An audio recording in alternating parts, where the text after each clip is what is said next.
Boom, boom. Here we go.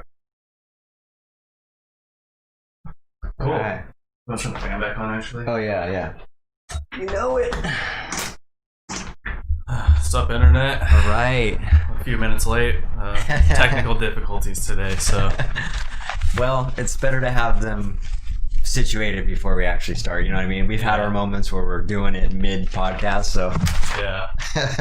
That's okay. We don't have, like, a curfew, so we can go, 10 minutes later on the podcast. Yeah, no, I mean, yeah, dude, we can do whatever the fuck we want, so it's the beauty of it. Yeah. But yeah, how's it going, folks? Good to see you. Good to be back. Glad you're back. Hopefully we got some people that are going to join the conversation, because got a few things to talk about again, as usual. Yep, welcome. It's episode 8 today. Let me get my Pretty crazy. stuff. Into week 4 now. Dude, that's exciting. Yeah. Just plugging away. Yeah. If you guys aren't, make sure to listen to us on Spotify and Apple Podcasts. We actually didn't upload the last episode, or I didn't upload the last episode because the audio was so bad. I just didn't want to put that on Spotify because it's so echoey and shit. So hopefully this one won't be echoing. If there is any audio issues, make sure to tell us. Yeah, in the please. chat. Yeah, please let us know if there's any issues with the audio, because we've really still putting in time to trying to carve out and smooth the rough edges on this. So it's a little tricky sometimes. Yeah, but Spotify, Apple Podcast, also on Twitter and Instagram, and YouTube, Facebook, and Twitch. So Sweet. There you have it. yeah. What's up with these? Are these new right now? What? These Yeah. messages. These just came in. Not understanding what that means by that. What? Splinter, dope. Splints. Splinter, Splinter. Splinter. Got it. know, Welcome, man. Splinter, and who else we got here? Oh, Splinter, dude, that's all you, bro. Or girl? I don't know. Yeah. I'll make sure to check that out when I have a chance. Yeah, we'll check that out and see what's going on with your recommendation there and get back to you. Give us our thoughts on that. Audio is good. Cool. Thanks, Alan. Dude, thanks for that feedback, man. Like I said, we've been working on that shit, so got our hiccups, and I'm so glad we got these little fancy little dick shape. What are those called? What? These little things, like I don't know. a pop filter, but like a sound screen. Okay, just a Yeah. pop filter of some sort, but not a screen. Mm-hmm. Yeah, it's pretty cool. Danny says they look like a little Russian soldier. They do. They do. They look like those little caps they wear, man. For real. That's pretty funny. You want to start off, or you want me to? Yeah, let's start off with just the basic stuff. How's your few days been? And then I'll let you know how mine's been. Yeah. I'm doing well. I think I'm doing better. Sweet. A little bit worried about What's new? what's new. Just more sober. That's what's new. I've been catching up on my sleep sorry. and shit. Yeah, you're good. Sorry, we're probably not at the same height. I felt like a little kid there for a second. So Yeah. It's Okay, called that's nothing new. Roll Up Penis. What's new? I got my my drawing tablet, which is over there. I got a Qeon pen tablet, which has a screen and you can draw directly on the screen. It's fucking really cool. Yeah, I haven't had a chance to watch you work with it yet. I've been meaning to, but Yeah, well, you've been working out busy. pretty good or what? Yeah, it's pretty good. I ended up scratching the screen, not really scratching the screen, but the pen tip on it, if you push too hard, will get a little, kind of like that with your nail on paper. Really? Yeah, and it doesn't really affect it, but sometimes you can kind of feel it as you're drawing across it, but it doesn't affect your drawing or anything. But So- it's a little resistance you can feel. Mm-hmm. Just I wonder if there's a barely. screen protector like a phone for that. No, I mean it already has dual layers on it. It has a matte layer on it and stuff. It's fine. I mean it's Just gotta go gentle, man. yeah. I mean it didn't. You probably wouldn't even notice if I didn't tell you honestly. Yeah, right on. So I've been doing that, and then I've just been fucking sleeping a lot. I think I've been catching up on my sleep or something. So what about Right you? on. I'm pretty good. Splinter called it a robot penis. That's pretty funny. Hell yeah. But yeah, so I don't know, had a good week, man. Pretty productive. Knocked out some jobs. Selling like crazy in the business. Did my first podcast, as you know, with Malia, my daughter. Hell yeah. That dynamic duo podcast. Super cool. She's having a blast with it, so I can't wait to hit that again this Saturday. Mm. And Yeah, that's pretty much the excitement, for me. I was, as you know, I've been trying to get that launched for a couple months now, so it's been nice to get everything put together. And, what's really exciting too is just getting everything dialed in on this. If we get to a point where we just seamlessly go down the checklist of things to get everything locked in, fire away, Yeah. I think we'll be a lot better, get streamlined a little more. Yeah, definitely. Pardon the pun. But yeah, I'm doing good, man. Can't Awesome. complain. Also, yeah, thanks, Splinter, for showing up. Yeah, definitely feel free. It'll be on YouTube, and we'll have it on our other platforms later too if you want to rewatch it. If you don't have enough data to watch it right now. Yeah, check it out, and yeah, you can also, we're here Wednesdays and Saturdays at 7, so you can always tune in any one of those days and join the conversation, man. We appreciate that. Yep. But yeah, as far as, I got a few different things. Some of it's a little off topic, some of it's on topic, so is there anything you wanted to kick it off with, or shall I? I'll do it. Let's talk about social media. Yeah. I want to talk about social media addiction and Yeah, right on. how it affects people in real life. So, Sweet. what do you think? What are your thoughts on it? So my thoughts, and by the way, let's get your guys' thoughts on this too. Like, I'm interested to know how big of a role or little of a role social media plays in your life. So chime in with your experience with social media. Are you on it 4 hours a day? Are you on it an hour a day? When you're on it, are you consuming? Are you creating? What are you using social media for? Are you using it for leverage? Or are you just literally being sucked into this vortex of pictures and just like, nonstop screen time in the whole time? But me personally, I was just talking, I think, about this yesterday with my sister and all of us. But so I've tried to pay attention to the amount. I mean, I'm guilty as everybody else. I have countless hours of wasted time on social media. And so, but I'm very aware of it, and I catch myself and I'm like, okay, this is not producing any results for me. Like, if it doesn't feel like it's putting any value in my life, I'm wasting time. Yeah. And so I really got to make sure that I'm providing myself some kind of value rather than just consuming, pointless memes and just getting sucked into the news and the fake news and what's real and trying to decipher and sift through the bullshit and trying to validate and fact check. And it can really, you can easily get sucked into that. Yeah. Personally, for me, it's not like Facebook. I usually get sucked into YouTube, which isn't really social media, but it's a media platform. Yeah. Online, so Yeah. that's the one that always That's the eats one all for you? my time. Yeah, because I'll watch one thing, like whatever I'm interested in. 8 hours of Candy Crush. What's up, Brando? Yeah, what's up? But yeah, I'll like for right now, I'm really interested in artistic things, so I'll watch like one video and it'll be like 40 minutes, and then it'll be like sometimes educational, So I'll watch something and then I'll see another video that's related. And I'm like, like for drawing, for example, I have one that's like I watched like a video on perspective, for instance. Maybe that video is 20 minutes. You know what I mean? And then I watch another video on shading, and so then I watch that. You know what I mean? I just kind of go down the rabbit hole, and I just keep going and going, and eventually it'll lead to another topic. You know what I mean? Yeah, you get derailed. Yeah, exactly. And then I'm like, holy shit, it's been 6 fucking hours, dude. Well, the thing about it is, like, you started off with good intentions, and you're starting off in something that's providing value into your life and your skill. Yeah. And then you got derailed. That's the thing, man. That's what ads are for.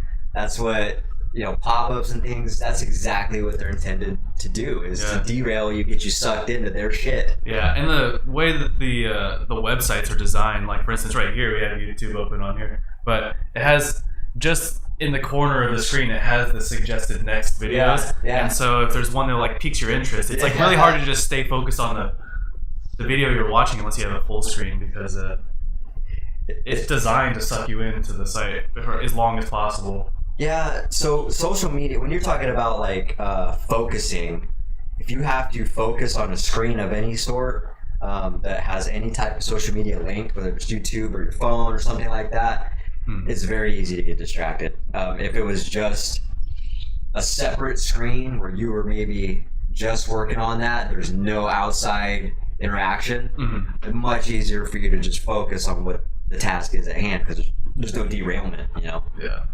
So I like using those sites like I don't know if you heard of them, like Udemy. I haven't. They're like basically tutorial sites, but they're Okay. because you can watch tutorials obviously on YouTube. But if you watch tutorials on a site like Udemy, it doesn't have ads and all this shit. You're usually paying for like a tutorial, like a set of tutorial videos on a specific topic, and then you just watch those.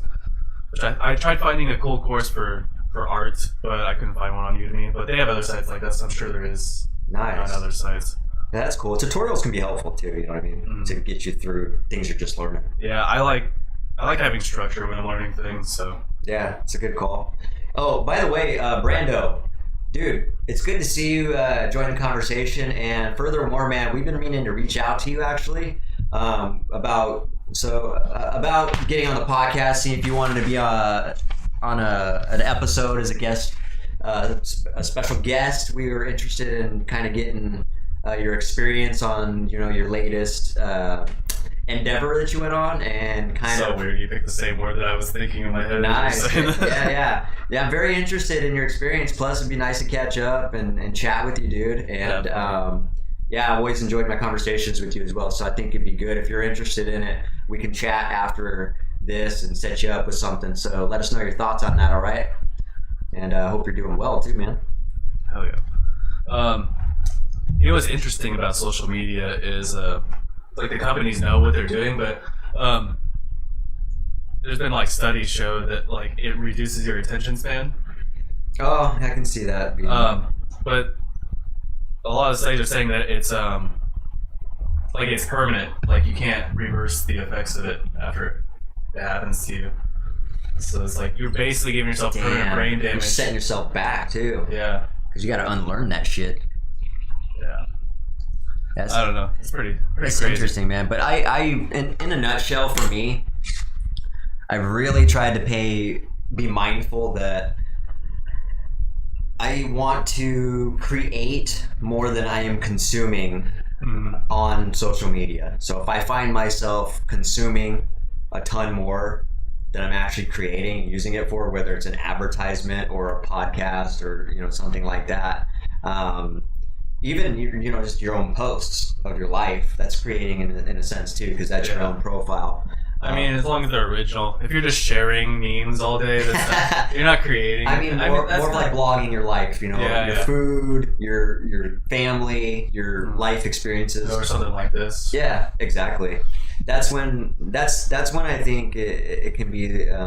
There's a healthy balance. If you're contributing and creating more than you consume, there's a healthy balance there, I think. So, and I don't know if it's realistic to get out of wasted time completely on social media. It's just gonna happen, dude. It's part of culture now. It's really, there's some people that aren't on social media, but it's almost required. Almost, it's not, but it's like such a discipline for those people too. You know what I mean?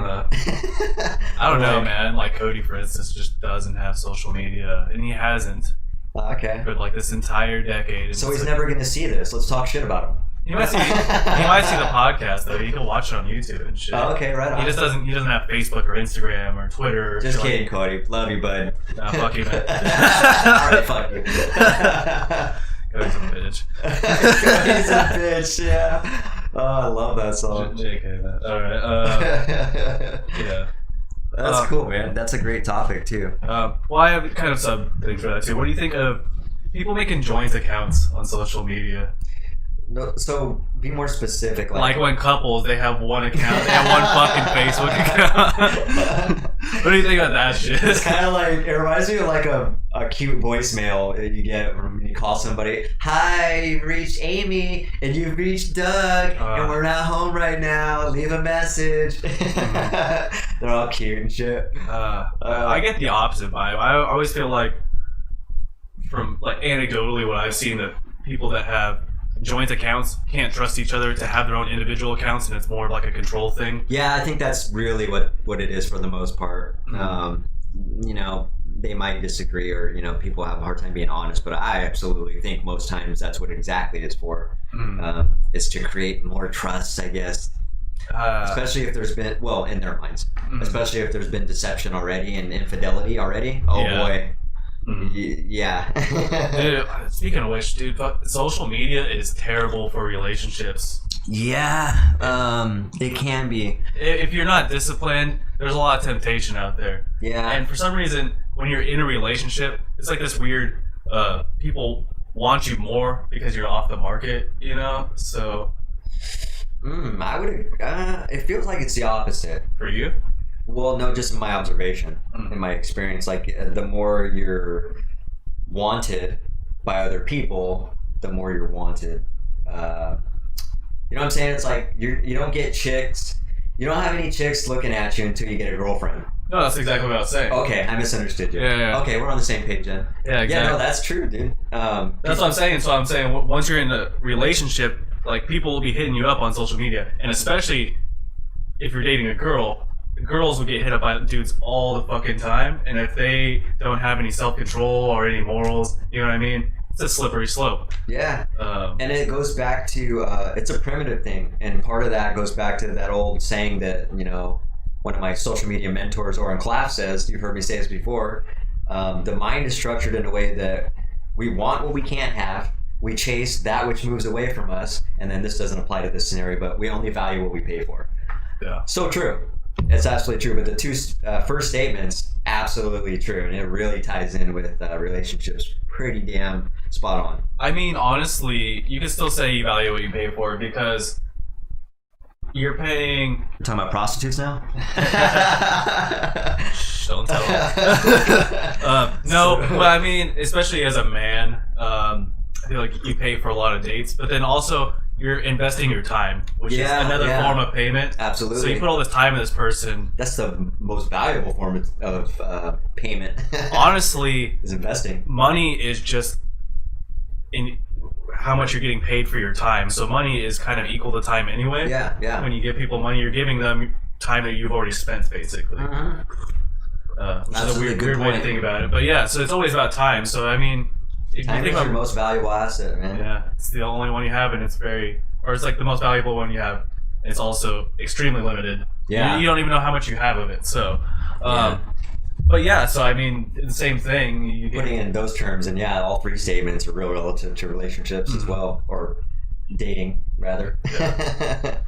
But yeah, it's a funny thing. I feel the same way. It's just it's a trust thing, I think, you know, or not a trust thing. It's for people that are jealous or concerned about their spouse cheating on them, maybe, or looking at other chicks, which I think is another subject in itself. I think when you're in a relationship, you need to be realistic. You know, I like to be realistic, especially like if, because I've definitely been in relationships where my counterpart has been like, what you think? You know, she'll catch me looking at another chick or something, like, what, you think she's cute?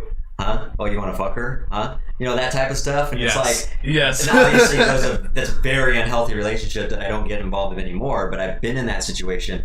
And I think it is important to understand that we're human beings. Of course, I'm attracted to multiple females out there. Of course, women are attracted to multiple men.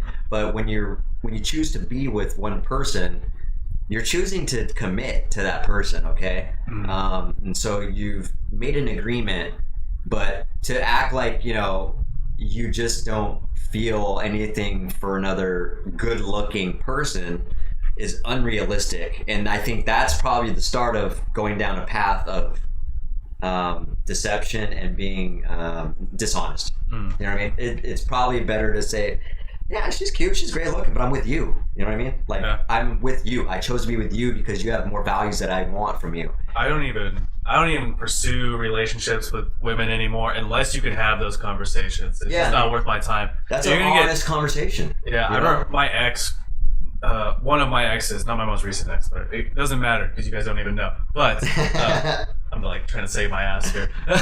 Well, no names. And yeah, there is no names. But she would, I remember she would like talk to like the dude in the bank, you know what I mean, and come out, and I'd be like, oh,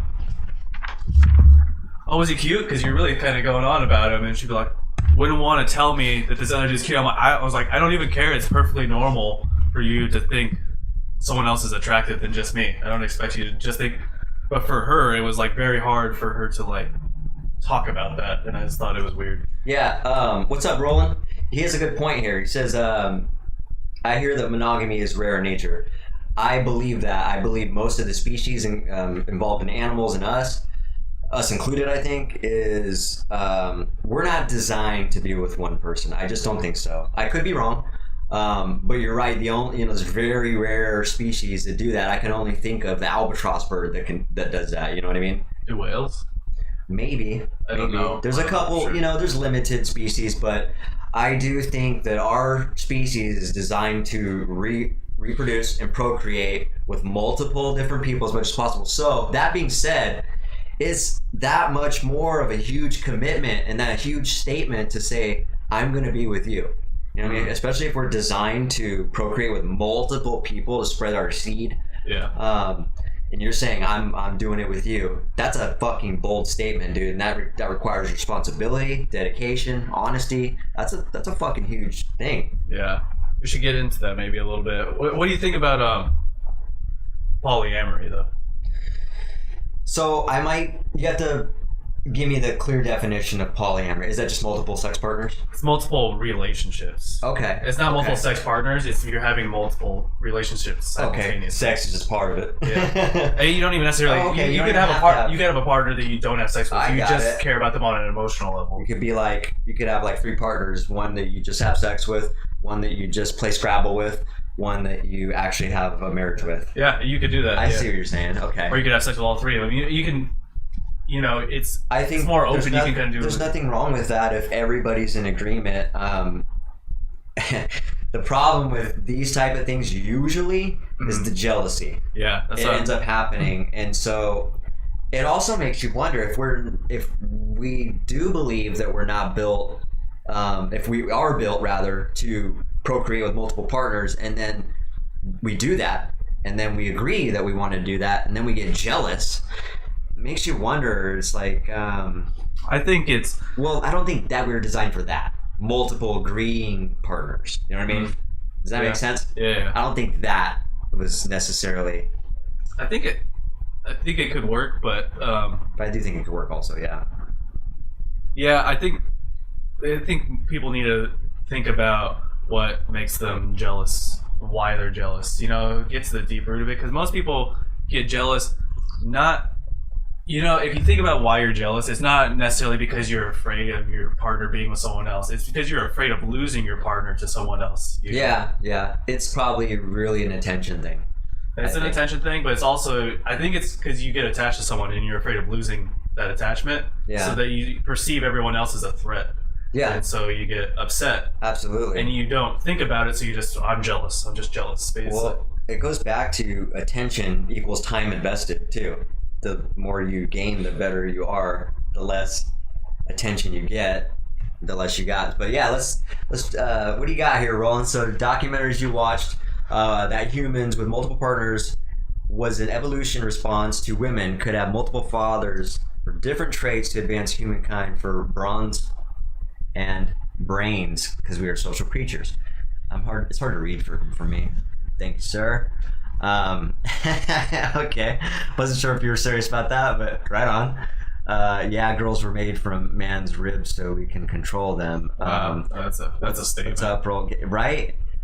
We won't get into that because we did agree we won't get into religion, so we're gonna try to stay away from that a little bit. Personally, I'm not religious, man. I'm what they call agnostic, so. Religion is a little silly to me at this point. I don't like the sentiment that girls were made from man's rib, just because it puts women underneath men, and I don't like that. Yeah, they're subordinate. Yeah, exactly. I don't like that. So. Yeah. I know Roland was being sarcastic when he said that. Okay, but I'm sure we know Roland. The rest of the crowd doesn't understand. He wasn't serious when he said that. Roland's just kidding. He was more poking fun at that statement, honestly. Yeah, no, I appreciate that. I wasn't sure if you were religious or not, though, so that's why I was like, oh, okay. Yeah, Roland's definitely not religious. Right on. Okay, one last thing about the social media, and we can move on to, what do you think about fucking parents making accounts for, like, babies and shit, and their kids? Babies? Yeah, we have one member of our family that. But now I'm thinking, okay, I didn't know this. You'll have to enlighten me after. Yeah, I'll tell you afterwards. Yeah, I didn't know this. I'm gonna have to like this relative. Give her a follow. Give him a follow. Whoever it is. Yeah. So it is. It's weird, but that being said, okay, if I think it's weird, when's the cutoff line? Like, when does that? Is it appropriate to start a child's individual social media platform? Well, so I'm gonna give the reasons why I think you shouldn't, and it's not real. I don't really. The reason I think is because social media has been made to be addicting, and it's like a drug, right? Okay. For your brain. Yeah. And it's bad for your brain. Like, you know, like I was saying, there's studies that say it shortens your attention span. It also gets you into this mindset, especially with kids are very susceptible to this, is needing the attention and only feeling validated if you're getting likes and people are responding to your posts. And I don't think you should be making accounts for kids, because I think we should keep them away from that as long as possible, because it's really not good on a mental health level, I don't think. I agree. And then, you know, I'm kind of tiptoeing on a slippery slope too, doing the podcast with Malia, but this is something I'm doing with her, and so it's more of an educational thing. And not only that, I view it as the world is going digital. Mm-hmm. The more that she can get her head wrapped around it, more XP that she can get. Yeah. The faster she can get her XP bar up on social media, that she's going to benefit from that in the future. I think she's doing content creation. I'm just talking about, like, yeah, you can have a Facebook account and you like can just a life browse. blog. No, I'm saying I don't think you should have a kid just like, here, have a Facebook account. They just browse through Facebook and post on Instagram. And Consuming. Exactly. Okay. I think even still, I don't think you should probably let Leah read the comments if the podcast gets big. Oh, absolutely not. Or until she's a little bit older and you can kind of... And I'll have a realistic conversation with her before that even happens. Yeah, exactly. Like, hey, just so you know, you gotta prepare her for the reality. Explain to her about haters. Explain to her, you know, what she should not, you know, validate and not be concerned with. Teach her how to fucking be Teflon, basically, have shit roll off her skin. Mm-hmm. Especially with social media, you know what I mean? Like, that's exactly what Roland's talking about. Leads the way for cyberbullying. Bullying that's part of bullying when they're hating on you, and that affects you. So you gotta learn. You gotta be equipped to deal with that before you start absorbing that stuff. You know what I mean? And kids bully way more, so if you're on social media as a kid, the other kids are probably going to bully more than like adults will. You know, adults are like whatever. Absolutely. And also, adults can just brush it off, you know what I mean? Yeah. They're past that point. It's kind of like our first hater remark, you know what I mean? We just laughed that off. Yeah, it's funny. Dude. I understood the hating, honestly, because if you only watch that video out of context, it looks really bad. It sounds really bad, so... Yeah. That's funny. I thought it was hilarious. I agree, though. The social media for kids and having their own individuality is a slippery slope. So I guess back to that question, though, like if it was up to you, what age do you think would be allowable? What's that golden age? Yeah. Dude, I almost want to say for consuming, maybe like 16. Okay. It's almost like, because it's like a drug. I think like you almost need to be almost closer to being an adult. Because I was gonna say like 13 because you're a teenager, but I feel like teenagers at that age are very susceptible to mental health problems and stuff, and I think that's a bad idea, honestly. It is like a drug. You probably get. Roland agrees with you on the age too. You probably get dopamine surges when you get likes or compliments or anything that positive connection with it. Yeah, they compared it to other drugs. I think they said it's like can be like as addicting as like maybe cocaine or something. It's like fucking crazy. Wow. So you just need more and more then. It's a rich man's drug. So for this one's basically free, which is what makes it even worse. Yeah, I know, right? You can get it all day, every day. You know, you got to be careful too with social media. For this angle, there's a lot of fucking pedophiles out there. There's a lot of fucking sick individuals, dude, that get off on kids. And I didn't even, I really didn't know until the last, 5-10 years. And as far as like seeing people who've been released from jail and have to register as a sex offender. Have you seen those fucking maps, dude? Yeah, I have. It's fucking crazy. I had no idea until I seen that. I'm like, holy shit. It makes me like, board the doors up. Malia, you're never fucking going outside. No, just kidding. But you know what I'm saying? Like, I'm getting very overprotective and I have to talk to her about things like, hey, if someone tries to snatch you or do anything like that, scream really loud and like teach her these things, you know, stranger danger, all that stuff. It's scary, dude. Scary world out there, yeah. But you gotta be aware of that, because especially with a kid, you don't want to be posting. We were talking about this a little bit. You don't want to be posting personal information, your location, what schools you go to, things like that. Is that mine? Yeah. Oh, I'll get it back. Sorry. I thought that was yours. No. So yeah, that's one thing. That's another angle of be well aware of when you're talking about kids being on social media. Yeah, I think it's a little bit. I'm less worried about that because I think it's kind of easy to protect your kids if you're at least cognizant of that situation. I mean, if you're a naive parent, I mean that's just a bad situation. Yeah, but you know, on the other hand, you can be the safest person. It's just like the way I treat work safety. It just takes one time. Yeah. One time. You know what I mean? It's not worth it. Yeah, you definitely tell you gotta prepare your kids, even if it's a weird conversation. Yeah. I don't usually say like pedophiles to my kids, but you know, we definitely have the conversation like someone could try to steal you, so you need to like make sure. That's exactly the words I used as well. You know what I mean? I don't want to get into details of exactly. what they're going to steal you for, what could happen, and all that. Don't want to horrify them. I'm trying to give them nightmares and shit. Yeah, or have them be stressed out about that type of shit. Yeah. But they do need to be aware of it, and there is going to be a time where they do need to have that conversation about a little more of an adult perspective. You know what I mean? I think once they're approaching what's that golden age for you?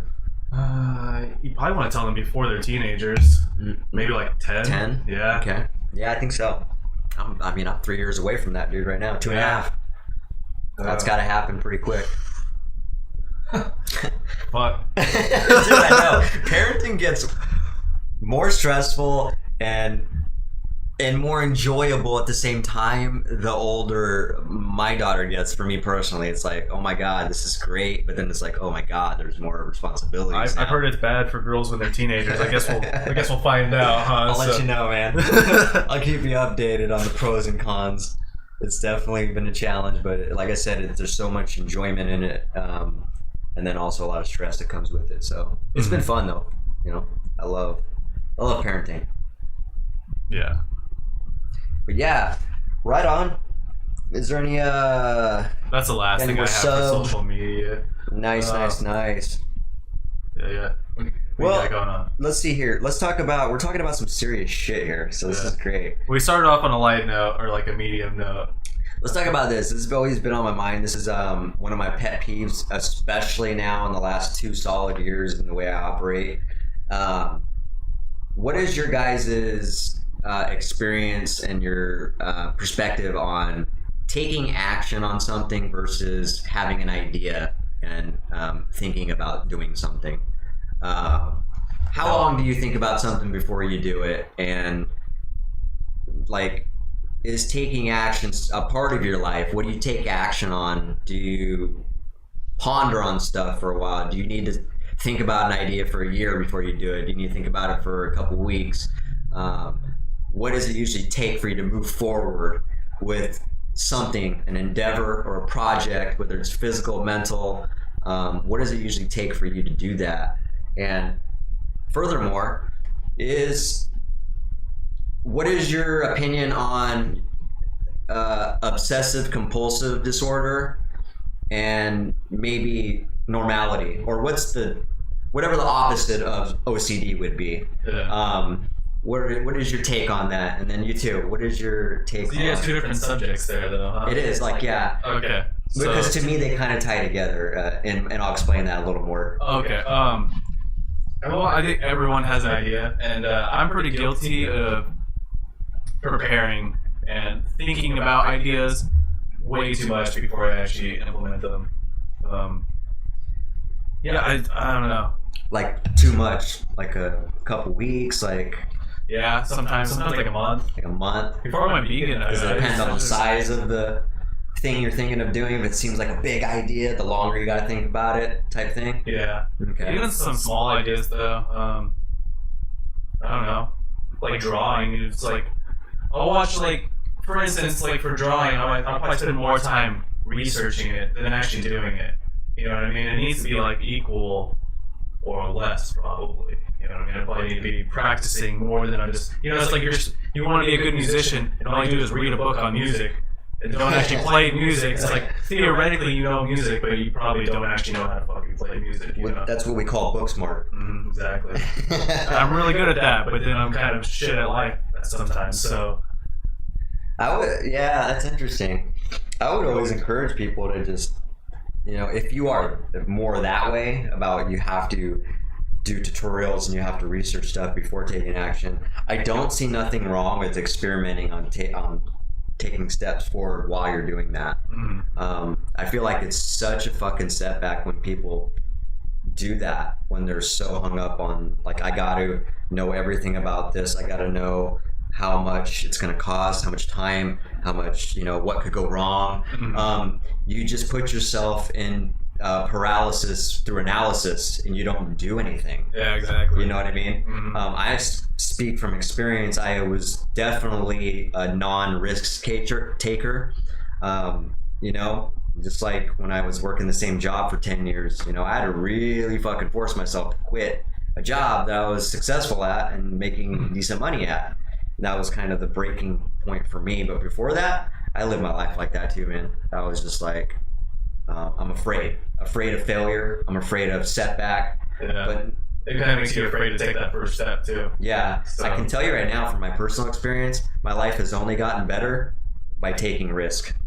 Every time. I'm not kidding. Yeah. Like, matter of fact, the more risk I think there is, that's kind of a clear indication from my personal view that I need to be doing it. I'm just thinking of Shia LaBeouf to be like, just do it. He's got a fucking point though, man. He absolutely does, man. So yeah, Roland says days, weeks, years, okay, and then he elaborates a little more depending on what it is. Bigger goals is easier to work on a daily or weekly. That adds up to a lot of work in a year's worth of work. Absolutely, I agree. Incremental. And that's kind of what I was saying, though. I think there's nothing wrong with, during those long-term goals, maybe making a goal within there to take a step and actually do some action. And just really what I'm saying is just maybe challenge yourself, not you, but everybody viewing, all of yours, challenge yourself to fail. Don't be afraid of failure. It's part of life. Matter of fact, you're never going to grow unless you fail. You can analyze shit up and down, left and right, inside and out, and you're still probably going to fail. And then the more you do that and fail, you're probably going to feel like it's more devastating. But it's not. It's part of the process. Dude, I was just thinking about this, kind of tying this into this my real life thing, is I signed up for fucking acting classes for That's taking action, dude. Dude, but the thing is I definitely think I'm gonna fail at first. You know what I mean? So fucking, that's a good indication that you need to keep doing it, dude. Yeah, but that's it's one of the first times where I'm like willingly knowing that I'm gonna be really shit at first. It's gonna be really awkward and just embarrassing, but you gotta power through that. So I'm happy for you, man. I'm glad you took that jump. Yeah. It's only something I wanted to try, so I mean, nice. Yeah. And rarely does somebody jump into something and hit the ground running. It just doesn't happen. It's just not realistic. Like I said, you could study something 5 years and you're not going to hit the ground running. You're going to trip a couple of times. You might trip less the more studying you're doing, but I think it's just that mindset getting into yourself of trying to eliminate the amount of failure you're going to have. Just accept the fact maybe that there's going to be failure. There's going to be lots of them. And don't look at failure as a bad thing. Look at failure as a bad thing. It's a growth part of self. It's a huge part of self-improvement. And so you need failure to get to the next step. It's just fucking stepping stones, man. Exactly. Just figure out a part of what made it fail and try to fix that. Readjusting. You don't have to fix everything. Just like figure out what you can fix now. I like to work on it. I like to use the basketball analogy because I'm a huge basketball fan. Okay. And the thing about basketball, taking a jump shot, is it's all about correcting. You take that shot, it's either too far, it's off to the left, or it's off to the right, or it's short, and then you take that next shot and you adjust every time until you find that fucking sweet spot, and then you hit like 5 or 10 J's in a row. that shit feels good. That's just I like using that analogy because that's what life feels like when you're figuring out those wrinkles, you're getting through those failures, man. It's like, this is fucking nice, man. Finally getting from one failure, now I'm just waiting for the next failure. Like, what's next? What else is gonna happen? I'm waiting for it. You know what I mean? Yeah. So yeah, Roland, cooking. You've learned a lot of recipes, and everyone wants to be a good cook overnight, but it's a lot of failing to figure out what works. Absolutely. So you worked a lot of stuff daily or weekly, or even do it once a year. You roast a 60-pound steamship of beef for the Democratic Party every year. And you've only done it 3 times in 4 years, 5 times, but you roast prime rib every weekend.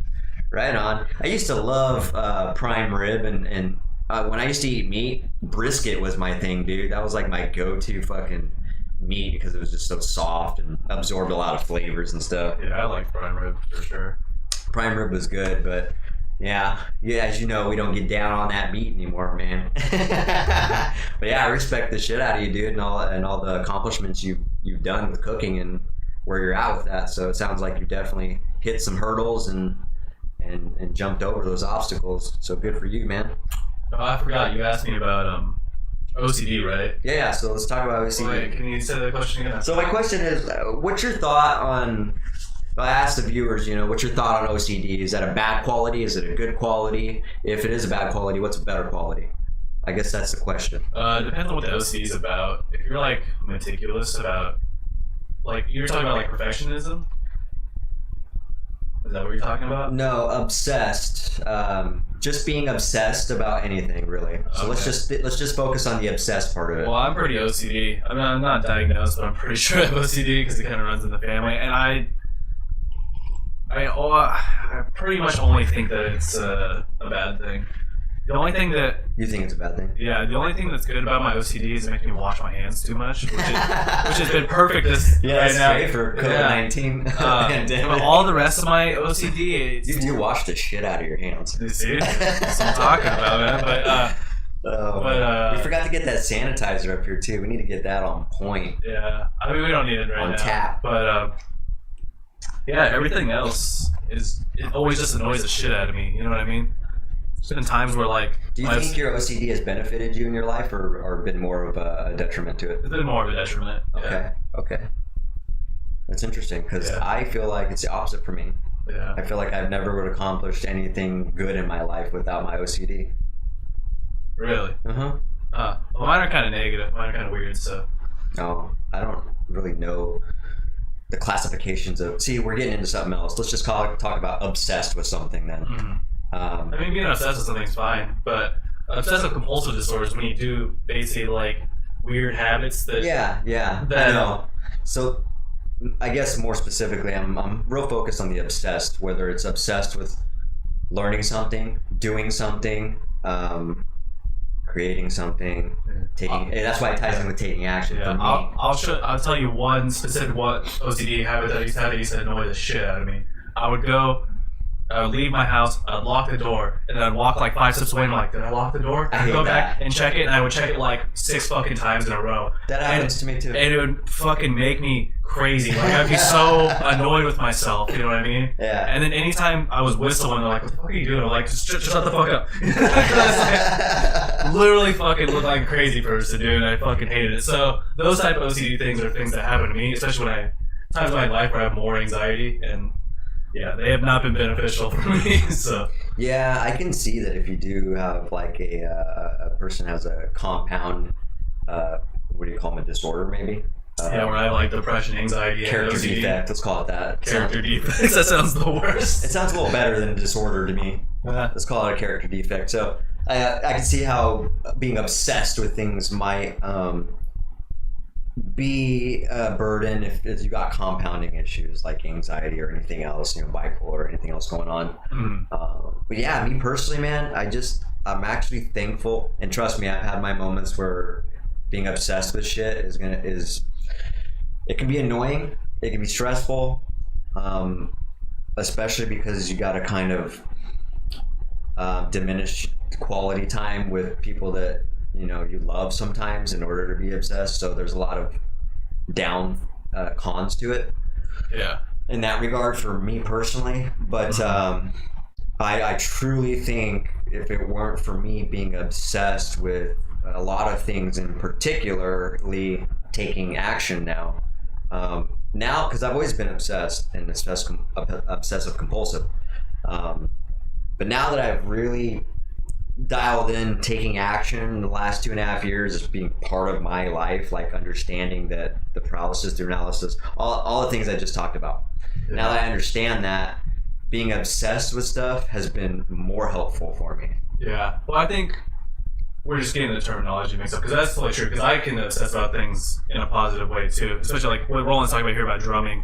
He wants things to be perfected. It's the same thing with me with music too. It's like I need or from doing a drawing. I'm not particularly good at drawing right now, but the last drawing I did was pretty bad. But I kept going through and doing more levels of shading and more levels of shading. Yeah, that's good. But I guess obsessive compulsive disorder. The compulsive disorder part is the part that's bad. You know what I mean? If you can't control it and it's like a detriment, then then it's considered a disorder. Yeah, exactly. Disorder puts a bad label on it, but if we're talking about that's what it is, and okay, obsessive compulsive disorder is bad because it's a disorder. But if you obsess about things and use that positive, I wouldn't consider that a disorder, so I wouldn't really tie that in with OCD, even though it's maybe similar characteristic traits. You know what I mean? Yeah, that's kind of why I was just trying to focus on being obsessed then. So that's really the question is, you know. Well, to be honest, just being obsessed, but for the most part, the majority of people would consider that being a bad trait, because you're a lot of the reasons I just said.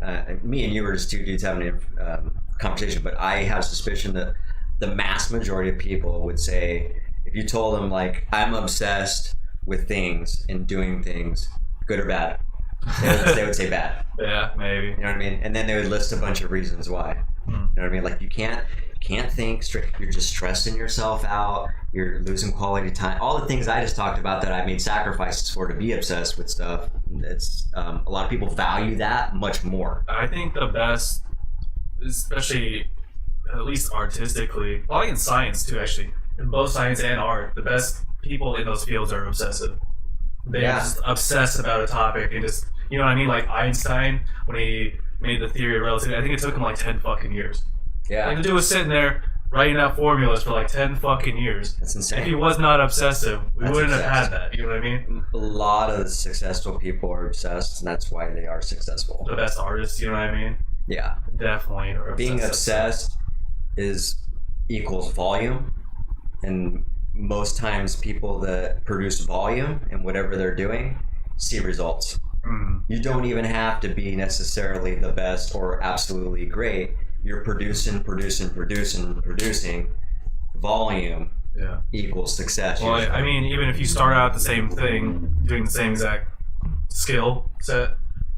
Yeah. And the person, or not the same skill, someone starts out better than you, but they only do it like 1,000 times, and you do it 100,000 times, you're still going to be way fucking better than them, even if they started out better than you initially. Yeah. So it is true what you're saying, the volume. It is. So here's another thing, which is kind of relative. So do you agree that hard work trumps talent? That's a tough one, huh? Probably, but I think hard work leads to being more talented as well. You're talking about like natural talent, then it doesn't have to be natural. It can be earned talent too.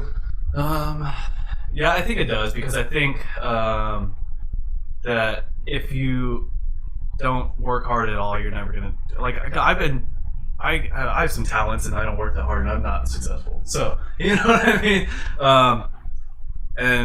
Well, if you combine that now, and just open a fucking door, and it's pretty noticeable when you're working at like a company, for instance, and you're like, why the fuck is that dude the manager or whatever? Like he's not even good at what he does, or like whatever, but like he's a good people person, he works all the fucking time, he's like always working hard in some area. Exactly. Yeah, most times you're right. There are the exceptions of people that, you know, suck somebody off to get up to the top, you know, but gotta do what you gotta do.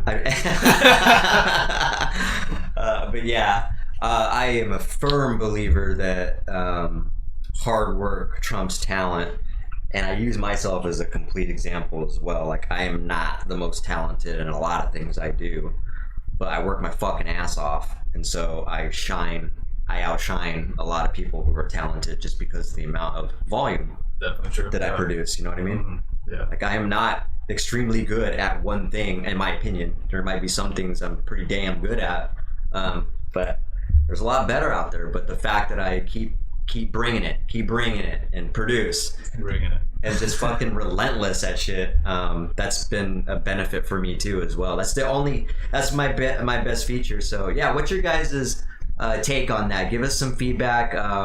Hard work versus Trump. Hard work, does that trump talent out there? It doesn't have to be, naturally given talent. It could be earned talent, but give us your thoughts on that. Roland says he's outlasted a lot of talented cooks at his job and have been there when he should have left, when they should have left. Now it's a dream job for him, and at least put in a lot of work and would consider himself better than a lot of chefs I work with. That's honest, man. That's honest, and so that's a great example. It sounds like I would say you also agree that hard work trumps talent. Sounds like. So again, mad respect, dude.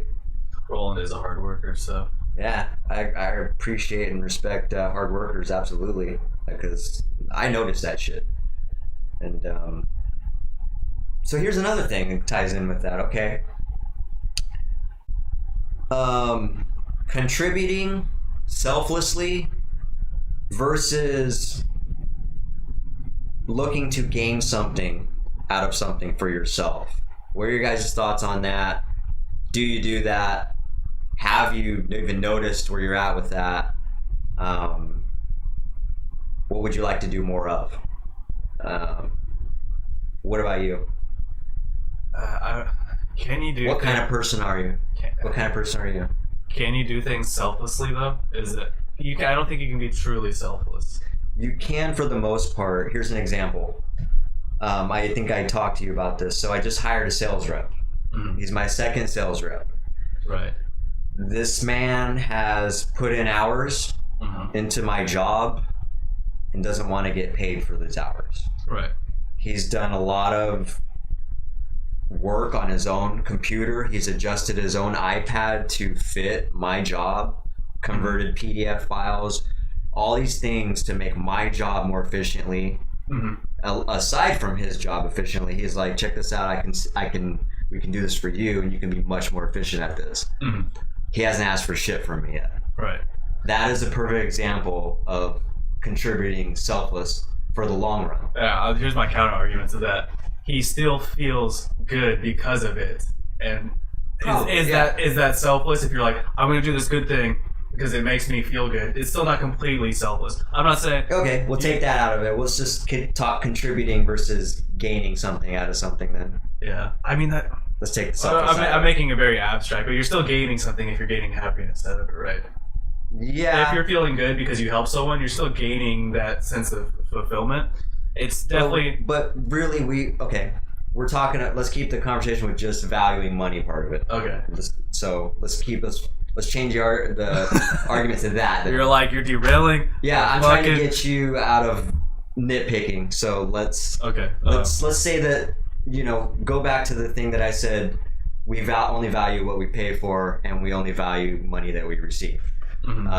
So, because we all know that money seems to be what people like and what people correlate with freedom and more options. I think that it does feel really nice to help people and not get paid for things, but I will say that you have to be in a financial situation where that's okay for you, because sometimes absolutely, if you're poor, you can't really be donating your time places. You need to try to improve your situation, I think. But I honestly would be willing to donate my time to something if I personally had one of my social media mentors that are millionaires, billionaires, reach out to me and said, hey, would you like to stick with me for 3 months? You can't get paid, but you can learn a lot of stuff from me. That's a no-brainer for me. Yeah, definitely. I think definitely like We're when talking about money though, still. yeah, I think one of my most like fulfilling moments was when I like fed the homeless when I was 15. I went and fed them at this church, and yeah, I didn't spend Thanksgiving with my family, but I had a good fucking time. That's awesome, dude. Yeah, all good. That's a good, and you know, that's again, it's not a bad thing to feel good. I don't think that's what you were saying, but just in case someone thought that you were saying getting a personal fulfillment out of that, there's nothing bad with that. Yeah, there's helping nothing bad. another individual and feeling good about it Yeah. is a mutual benefit. Yeah. You know Well, what I I mean? guess my argument was, are you doing it because you want to help them, or are you doing it because you want to feel good about helping them? You know What what I if it's mean? both? Does it have to be one or the other? I guess no, it doesn't, because I guess humans are very bad at that, Yeah. being one-dimensional. Exactly. Yeah. That's why I'm kind of dissecting it too, just so we can Yeah. get clear with stuff and kind of what I'm talking about. I just wanted to go kind of deeper into the definitions we were using, because that's just how. I don't think that's there's how one my or the brain other works. though. Yeah. You know what I mean? Like there doesn't always need to be. I think we had this conversation the other day. I was like, even if you're doing it for selfish reasons, you're only helping people because you want to feel good about helping them. I still think that's okay, because you're still helping people, even if you're doing I it for would agree selfish too. reasons. I would agree too. Yeah. Exactly. Like, I who mean, cares what your motives are? If you're doing good things and you have you're not contributing. yeah, exactly. So. Contributing is huge, man. Especially if you're not getting something tangible out of it. If it's, you know, a feeling, I would think it's good too, you know. I don't see nothing wrong with that either. Yeah. It's interesting. But yeah, it's an interesting topic, you know. But I'd like to get some thoughts on you guys too. And again, if you watch the podcast afterwards, chime in with questions too. We'll get this and we'll respond to it, and we'll brush up on it and give an update on these topics on the next podcast as well. So let's address Roland here. So Roland says, I feel more disciplined than people with natural talent though. Okay, yeah, no, I agree. We got that, man. I just focus on myself. I don't care what the self-centered cooks think. That's the best way to do it, man. Just get in the zone and just produce, dude. As in trying to be the best, because that's not realistic. It's a good mentality to have, but you're right. It's if you can be realistic in that regard, you could be your best self. That could be a better way of looking at it, maybe. Yeah. But being the best out of, you know, thousands and millions of people, you're right. That's not realistic, dude. Graham brings up a very good point. That's a very good angle. Let's hear. How about if someone helps someone so that other people will notice? Very good point. So they're doing it to look good. You're right. There are those people out there. What do you do with those people that like give homeless people money on YouTube videos? Yeah. They're doing a good thing, but like nobody likes an attention. That's a very good question also, Mom. I appreciate that. I love those hard-hitting questions. So again, I'm not thrilled about that approach, but they are contributing. And so that kind of trumps their own, because ultimately a person has to answer to themselves. You live with yourself 24 hours a day in your head. And so if that's the way you're going to handle yourself, you're not going to benefit from that. You're not going to get the proper value that you could get if you did it more selflessly, or even if you just did it for a good feeling. Yeah, I think that I think you're thinking of it a little too simply, though. Honestly, you said they feel good, but they want other people to see the good they do. True. Just help others because it's the right thing to do. I think that if you didn't get a sense of satisfaction or a sense of happiness or something out of it, something incentivizing you to do it, people wouldn't do good things for other people. I don't think so. Like for instance, if helping other people made you feel like shit, but it was the right thing to do, I think almost nobody would do it. Yeah, which that's a good question. Like, so how many things in your life right now do you do that you don't want to do? I got that question for you viewers as well. Give us a comment on something that you're doing in your life right now that you absolutely hate doing, and why are you doing it? Because you have to? Because you value it? What are those reasons? Pay it forward is kind of like if you feel obligated, right? Someone else did something nice to you, so then you feel like you have to do it for someone else, right? That's more of an obligation thing. You're not being selfless. I think so, but it also can have a more positive approach to it. At least the movie did. Which Kevin Spacey, by the way, is a child molester, I think, right?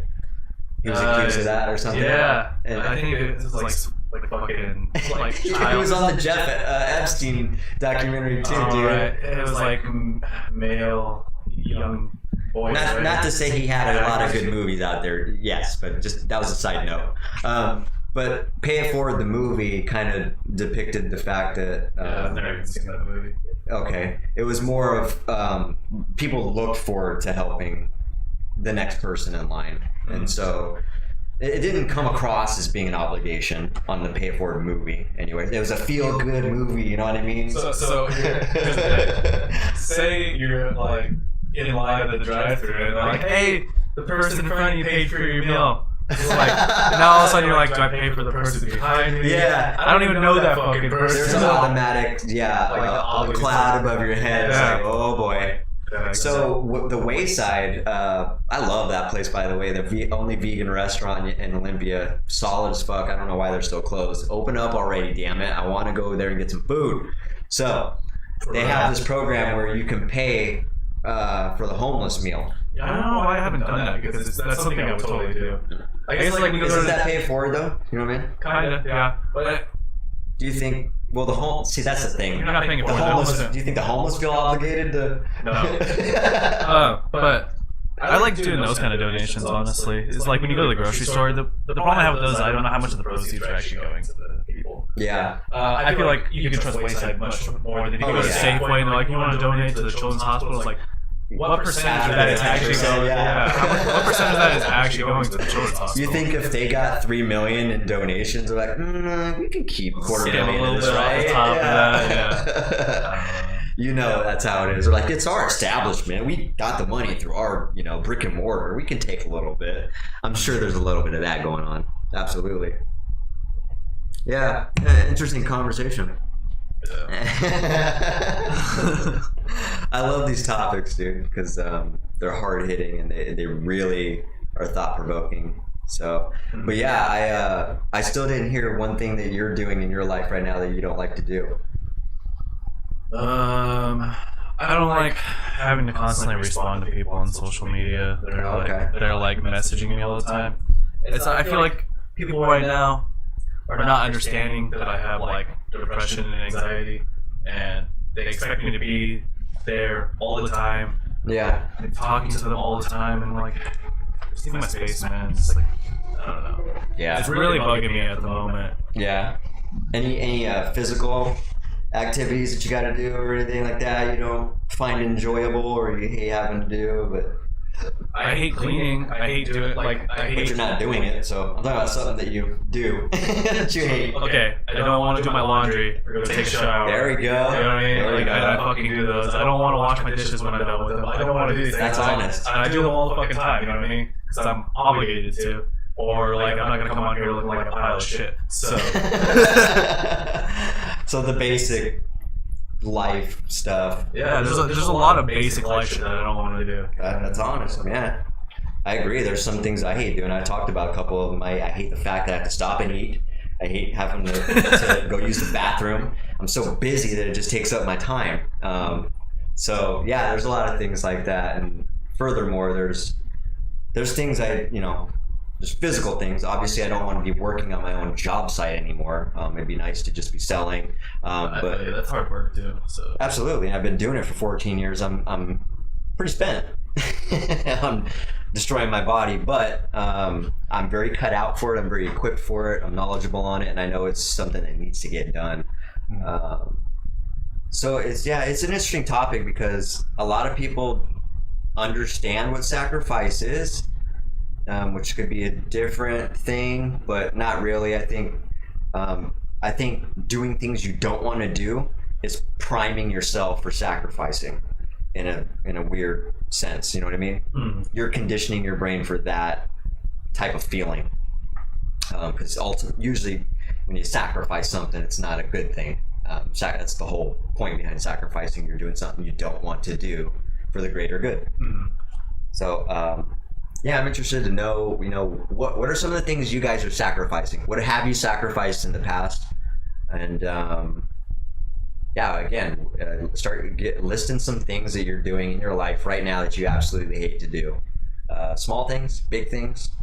It's a very interesting conversation, because I always look at my own life and I'm like, man, I hate doing that stuff. But I always think about in the future too. You know what I mean? I think about the big picture. I'm like, but I know that doing this could lead to this. It's because we're so obsessed with progress and achieving immediate too. Yeah, that. But I just mean we're obsessed with achieving something, so you always have to be doing something. And I think that humans, your brain naturally doesn't want to do things. It wants to do the path of least resistance. So. Exactly. We're cut out that way. You can rewire your mind though. That's the thing. A lot of people I don't think they're aware they can rewire their mind. It takes time to do that.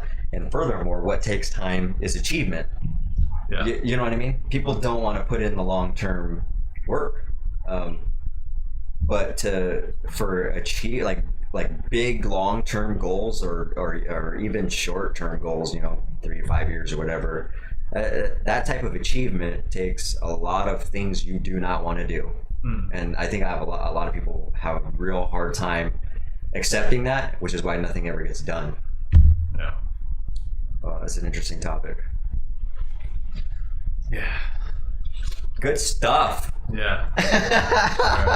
All right.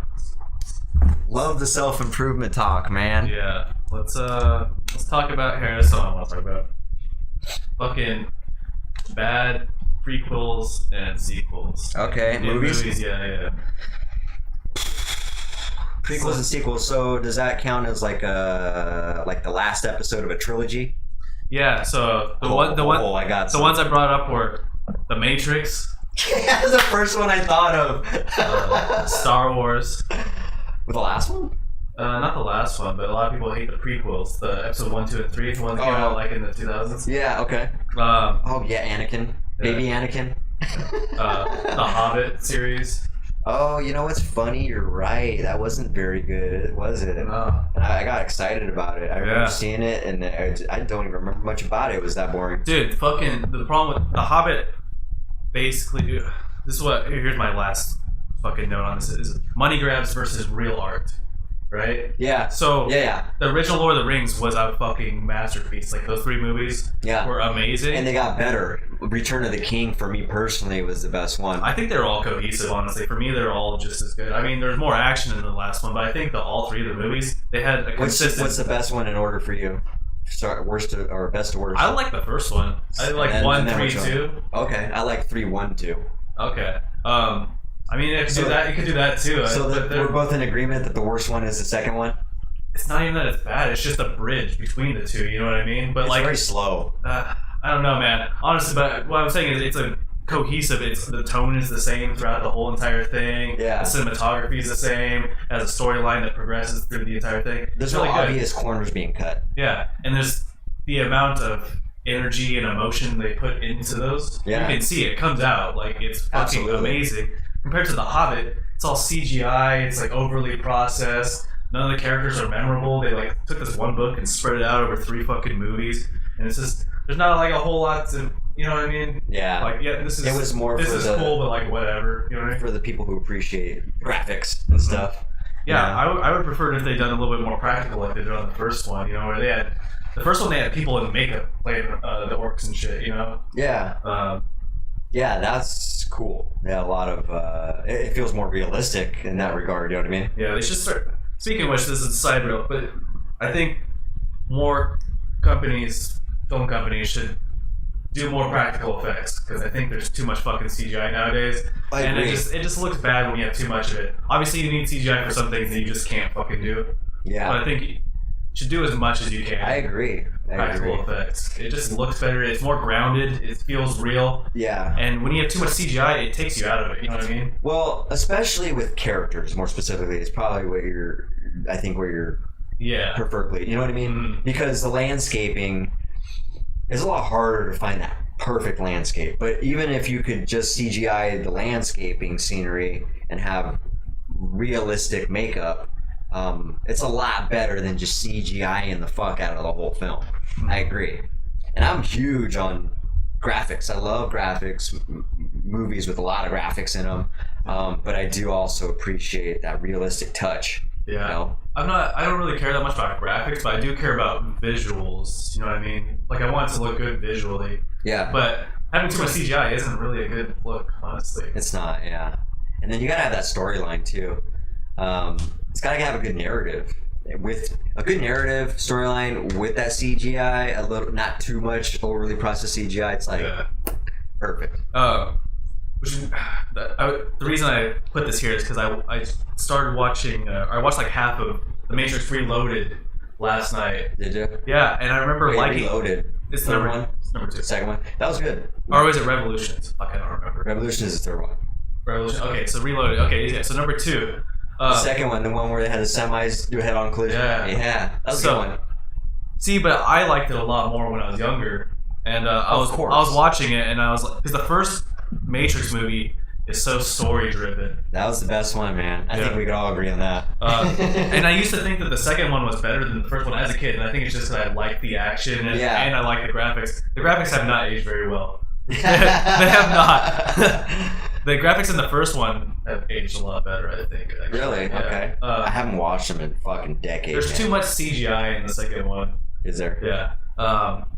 And there's less of a storyline. That was my problem with it. As I was watching it, is since the storyline is a little, it's not as good as the first one. Yeah, absolutely. Even more so. It's more of an action movie than the story-driven movie like the first one is. The first one had like a really good, tiptoe this fine line between action and the storyline. Absolutely. And the second one was like, all right, you guys like those fight scenes? We got like twice as many in this one. Less storyline. I'm like, I turned it How cool, how funny is it that Lawrence Fishburne just takes it to the, you know what I mean? Yeah, Lawrence Fishburne's Morpheus character in there just takes it to the top level for me, dude. It's like, that's a fucking great, powerful character in there. Dude, it's funny you brought that up because when I was watching him last night, I was like, dude, Lawrence is a fucking great actor. Absolutely. I was like, dude, he does such a good job. Absolutely. Hey, you want to see a good movie with Lawrence Fishburne in it?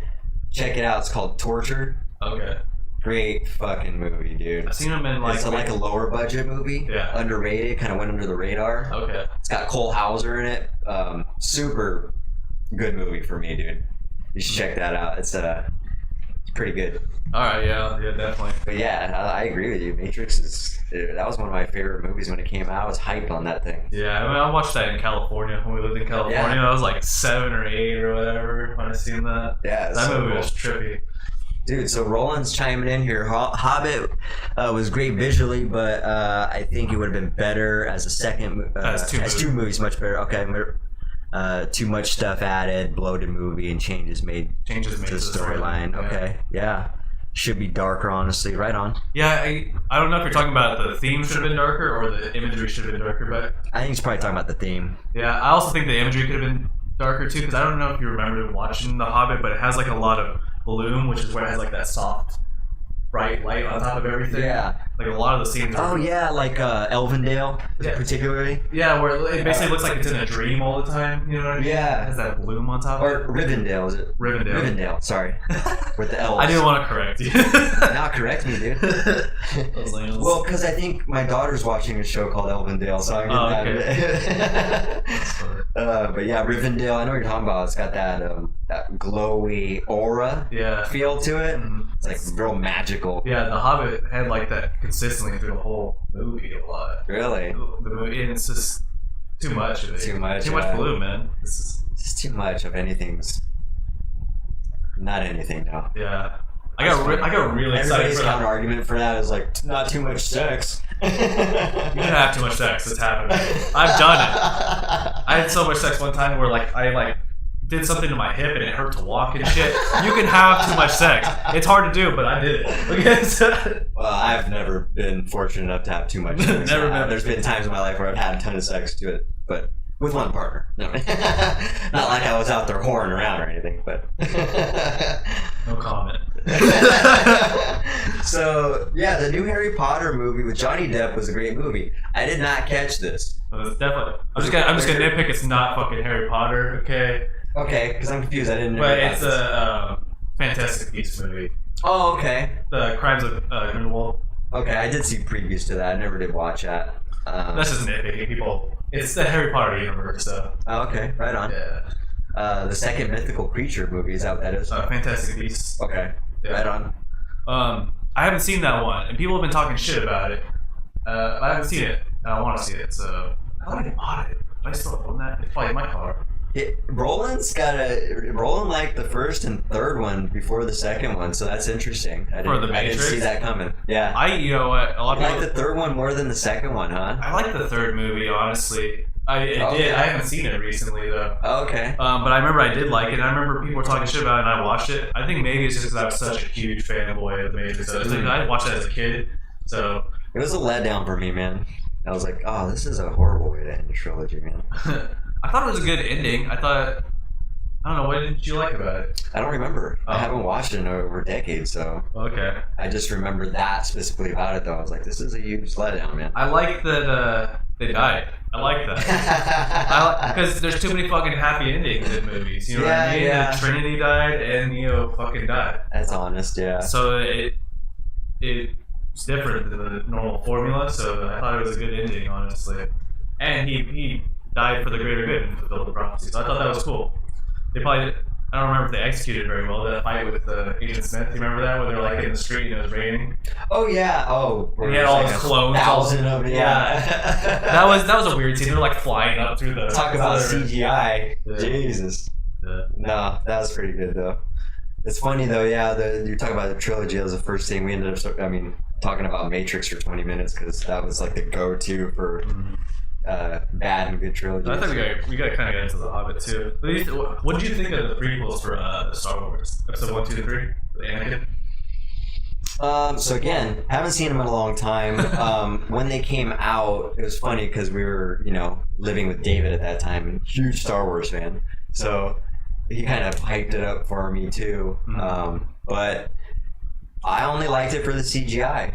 Yeah. The storylines were like, meh. They're okay. You know what? Maybe it's because I was a kid. I like the storylines, but I also really like romance movies. So Okay. maybe that's why. It was like a great mix of romance, because I'm like a hopeless romantic, of romance and cool action. And I was like, Clone this is Wars dope. was good for action, I thought. Yeah. Yeah, actually, I didn't like episode 1. I like that one the least. So Okay. I thought that one was kind of boring. That's when he was like a little kid and it was like a pod racing. Yeah, I was just gonna say that. Yeah. That was my least favorite one. But episode 2 and 3 were sick, I thought. It's funny how when you're a kid, like the media just blows that up. So like McDonald's will get on it, and you'll get Happy Meals with Anakin pod racing. You get the toys, you get it on your cup.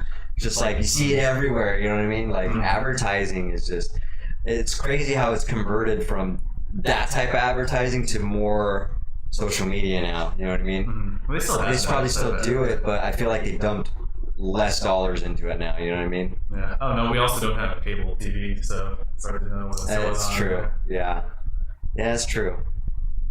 But so yeah, the theory of the Matrix that Neo wasn't the chosen one, but it was the agent. Oh, that's right. There was that. A theory. Interesting. I don't know if I subscribe to that one, but the Hobbit should have been. Oh, he also said that the Hobbit should have been darker in theme because Bilbo almost became corrupted in the book. Oh yeah, yeah. Well, in Lord of the Rings, the first one, they did a good job of kind of depicting that too. I think like how the ring transformed him. Mhm. He was just sitting there, like, it's mine. Why should I keep it? Yeah. Why shouldn't I keep it? He's just getting that darker in his face. Yeah, dude, that was some cool CGI. Yeah, That was cool. Dude. That was the first time I saw that. Scared the fuck out of me. Yeah, me You're just too. not expecting it at all. Yeah, it was good, man. I really liked Lord of the Fuck, Rings. man, I want to watch Lord of the Rings now. Oh man. The last one I want to get to gripe on a little bit is Harry fucking Potter, man. Yeah, I haven't seen one in a long time, You man. haven't seen him? Well, it's even you I can't remember the last one I watched. you can't even have that much of a bias against it, I guess, because Yeah. a lot of people like the movies, but I feel like most people that like all the movies haven't read the books. 'Cause Oh, okay. The books have such a great storyline, and the thing is, they changed director. I think there's 4 fucking directors. So Christopher Columbus filmed the first 2, which was pretty good, and then they had Alfonso Cuarón for the 3rd movie, and they had a different. I don't remember who they had for the 4th movie. Every time, huh? And then for 5, 6, 7, 8, they had a different director. Oh, right on. Okay. But yeah, so like it changes the theme, and then they also change the script. So the first 2 follow the books very closely. The 3rd one is pretty good, and then it just progressively gets worse as it goes on. And they like leave shit out. They change little details that they don't need to change. You know what I mean? And Yeah. there's parts in like the later movies where they're like talking about things that are talked about. They're set up in the books, but they're not set up in the movie. So if you just watch the movie, you're like, what the fuck are they even talking about? You know what I mean? And it's just a bad execution. But I think there's been talks about they might be doing a TV show for Harry Potter, which would be a lot better because some of those later books are like 800 fucking pages. You know what I mean? Jesus. Oh yeah, I guess I do remember seeing those books. It's And I think if you did it as a show with a season, you know what I mean, you could break that up into like 10 episodes. Each episode's 45 minutes. You do 450 minutes. You know, that's over. You know, it's like 7 hours. Whatever the fuck it is, 8 hours. Yeah. That's much better because you could actually get all the details in. Yeah. Instead of rushing it and cramming it, it's condensed, Dropping details and shit. compressed movie. Yeah. That was a big disappointment for me. But If there's so much layers to it, it's hard to just dump that into a 2-hour, 3-hour movie. You know what I mean? the books are so fucking good. Yeah, I know you're a huge Harry Potter fan. I enjoyed the movies. I never was a huge fan, but I did enjoy the movies. They were good. I like a lot of sci-fi, You like fantasy type movies, so it's definitely right up my alley. I love that stuff. What did you think of the Star Trek movie? I'll probably get some flack. I fucking hate Star Trek. I didn't watch it. I'm not a huge Star Trek fan either, but I think it's because my grandma, when I was growing up, I was like a little kid and I wanted to watch cartoons, and she'd always be watching like Next Generation or whatever on TV, and it just made me hate Star Trek because I'll be like, I don't want to fucking watch this. To be honest, it was pretty boring, the shows. I also I heard the movies are good though. They were really good. I have a similar experience with Star Trek. My stepfather Jim was obsessed with Star Trek. I mean, he didn't miss an episode at all. He's the same way, dude. Yeah. And I'd watch a lot of it with him. And there's just so much slow dialogue in those the shows. You know what I mean? But I was interested in the movies coming out because I don't know, kind of reminded me of Jim. And now that he's passed away, I'm like thinking, oh man, he would have loved to see these movies. But when I watched it, especially the last one, very good storyline. Very good storyline about time warping and black hole stuff, and the way they tied it together. Very creative. A good mix of CGI and good like landscape stuff. Yeah, it was an excellent movie, man. Yeah, I might have to check it out. I never thought that the movies looked bad, but I always hated the shows. So it's J.J. Abrams, so I mean, yeah, he's good. He did Star Wars, or a couple of them, right? At least probably, I think so. I don't know if he did all of them, but I know he did I know for a fact he did episode 7, right? So I think, or maybe I don't know for a fact. I'm pretty sure he did episode 7. I don't know if he did episode 8 and 9, but someone correct him. Yeah, it was pretty good. I just thought of that. We're just talking about Star Wars. It's just like, oh, what about Star Trek? Yeah, I thought it was good though. Oh, he did 7 and 9. There you go. Oh, okay. Interesting. Who the fuck did 8? Why'd they do that? Right? They're like, yeah, we didn't like what you did on this 8th one. Let's bring you back, J.J. Abrams. Yeah, for real. Good results. If you're gonna do a series of movies, Hollywood, whatever, maybe it's England, it's a different culture, but use the same fucking director, man. Absolutely. Quit changing directors or like changing I guess you can kind of change cinematographers, but you know what I mean? If you're changing the whole crew, you're getting it's like different results, man. Yeah, it's like Harry Potter. The first 2 are like almost Christmassy movies. I don't know if you noticed that. You watched the movies. They have like a really like childhood, like magical kind of feeling. Oh yeah. And then it gets dark, and then it gets a little less dark, and then it gets like really dark and like grayscale, and it's like they all have different fucking feels to them. You're right. It's like make it cohesive. That's why I like Lord of the Rings. All 3 of them are cohesive. They have the same tone, the same imagery, you know what I mean, and same music and everything. It all fits You together. can follow it better. Mhm. I know what you're saying now. That makes perfect sense. I did notice that about Harry Potter, especially. I don't remember what movie it was, but Yeah. it was dark when. What was that? Is it Hagrid? No, the big dude with the beard. That's Hagrid. Haggard. There we go. The one where he was like in the woods and he was, kind of like being looked at as maybe being deceptive or being involved in some kind of things that were.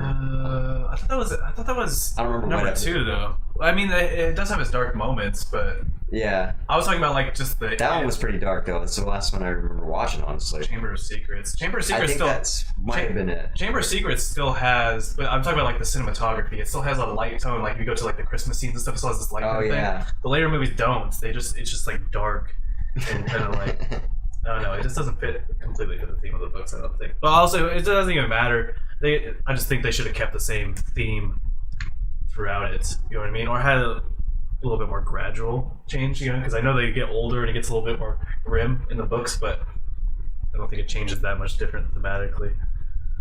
And Roland said he enjoyed the last Star Wars as movies, but didn't enjoy the plot. Or the plot could have been a lot more explained, just better. Yeah, I think episodes. You know what? Honestly, I don't think the plot of Star Wars has ever been amazing. Even people like love episode 4 through 6. You know, the original. Yeah. I don't think the plot was that amazing. I don't remember the. Oh, you're talking about the last Star Wars. No, 4, 5, and 6, the original ones with Mark Hamill. Oh, yeah. I mean, they were good, but they they're don't. good. Yeah. They're okay. I did like the last one. Episode 6 or the most recent Star The Wars? most recent one that me and Melina Episode watched. 9. I haven't seen. It's funny because I only watched it because I was like thinking of some cool movies where a female character was powerful. You know what I mean? And Star Wars came up in my mind, and then Wonder Woman came up in my mind. So we watched both those movies, which she loved. Oh yeah. Yeah. I don't know, I thought it'd be cool to get her to enjoy a movie where there's a woman as a powerful main character figure, Definitely. being a hero. Mhm. You know what I mean?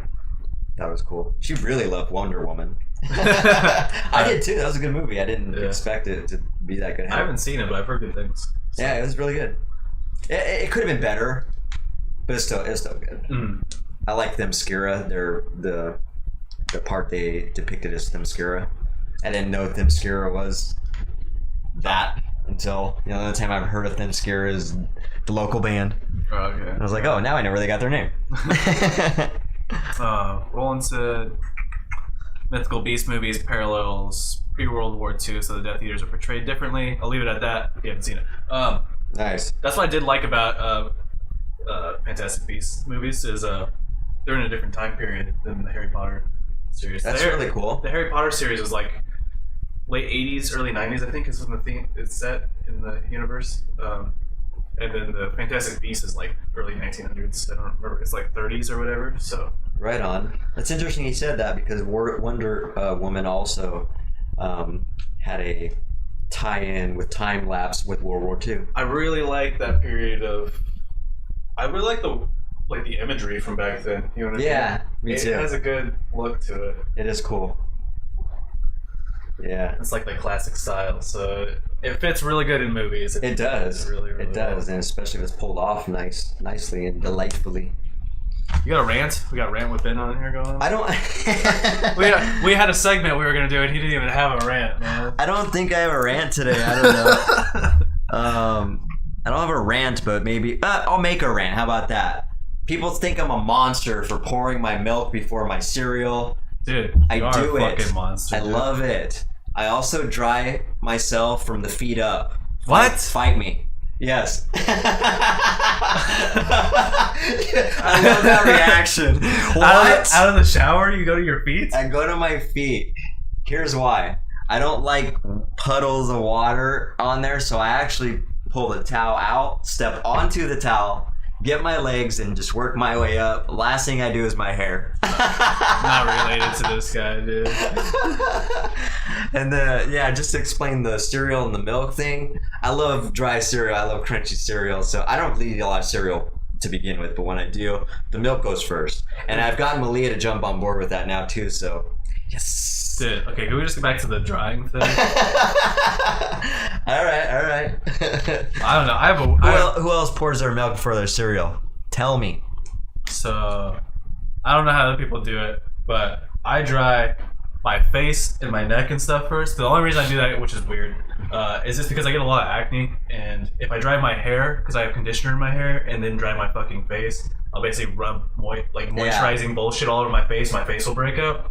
But I do my face, basically all the parts of my body that'll break out, like the top of my shoulders and shit, dry, and then I do my hair, and then I just basically go down. Except for like, I do the private areas last because I just don't want to rub those parts all over this my body. You just skip over that and go 3 feet up. Yeah, I go like all the way down. Waist down. Oh, okay. All the way down, and then I go doop boom. You know. I forget. You take the towel and do this.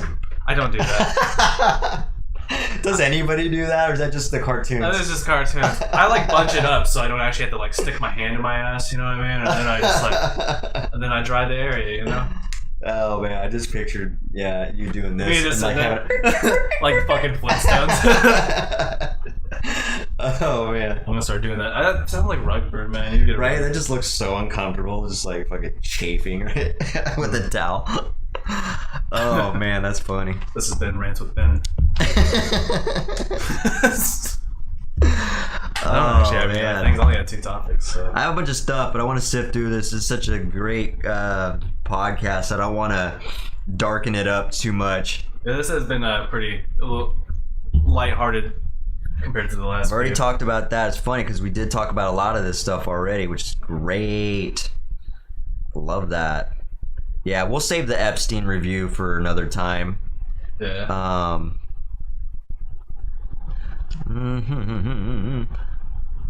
All right. We're just gonna improvise now. Yeah, we could. I would like to know. This isn't regarding the COVID-19 thing. What are some of the what are some of the good things that have happened to you because of this pandemic?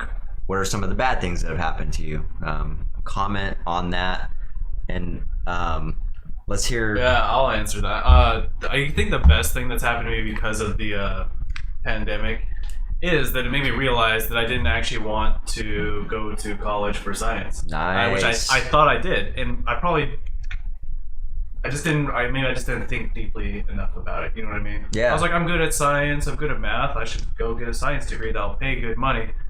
But I guess I wasn't really passionate about it. But the reason I didn't go for art like I am now, or I'm not going like specifically for drawing or anything right now. I don't know exactly what I'm going to end up doing, but yeah, an art degree in the arts I'm more passionate about that. So, and I guess I was more concerned about money, you know, and I realized that shouldn't fucking matter, honestly. Yeah. Like I just don't care about money enough to like fuck that. Right on, dude. What about anything bad? What's been the worst thing? My mental health. It's been really bad with my mental health. I mean, I talked about that. I think I've talked about that like almost every episode. You've brushed across it a few times, yeah. So many times. Yeah, just my mental health. It's really fucked with me. But what about you? Right on. So one of the most obvious things that happened to me is I've gotten more business with my construction business. Yeah, so definitely. That's I seen that coming, and I kind of panicked in a good way and started dumping time and money into advertising because I knew everybody's going to be spending a lot of time on the computer and being at home. So that paid off. I get like 10 calls a day at least on leads every day. You're always on the phone. There were some days where I didn't get a call at all. So that's how much of a drastic change there's been for me as far as positive. Another thing is, I spent a lot more time, kind of like what Roland was saying.